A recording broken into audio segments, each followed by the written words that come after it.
இன்பதுன்ப உணர்ச்சிக்கு அடிமைப்பட்டு விட்டேன். மனமே, நான் என்னை மறந்தாலும் நீ உன்னை மறக்காதே. பிறப்பிலே துவங்கும் வாழ்விற்கு இறப்பே முடிவு. ஒரு முறை பிறவி எடுத்த ஜீவனுக்கும் சாவும் ஒரே முறைதான்.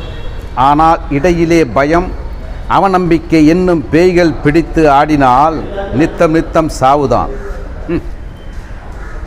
மாடுண்டு கன்றுண்டு மக்கள் உண்டென்று மகிழ்ந்திருந்த மனிதா, விம்மி விம்மி அழுத மனையால் வீதியோடு நின்றுவிட்டால், சுமந்து வந்த சுற்றம் சுடலையோடு திரும்பிவிட்டனர்.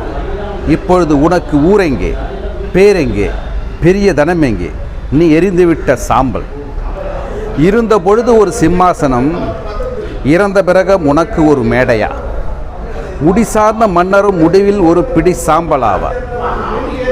வாழ்வு சதமென்ற ஆசை கயிற்றில் ஆடிய பம்பரமே, இதோ உன் ஆட்டம் ஓய்ந்து விட்டது பார்.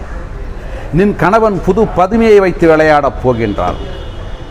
இளங்குருத்தே, விதி என்ற சூறை காற்று சுழன்று அடிக்கும் பொழுது பூவென்றும் பிஞ்சென்றும் காய் என்றும் கனி என்றும் கருதுவதில்லை. இளங்குருத்தே, ஏன் சிரிக்கின்றீர்கள்? செத்த பிணங்களை பார்த்து இன்னொரு நாள் சாகுப்பினம் சித்தாந்தம் பேசுகிறதே என்றால் நன்றாக சிரியுங்கள். மாநிலத்தை வென்றவர் உண்டு, மாயை வென்றவர் உண்டு, ஆனால் மரணத்தை வென்றவர் இல்லை.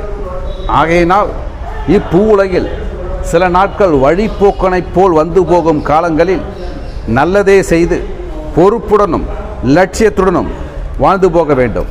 செய்வீர்களா? சிந்திப்பீர்களா?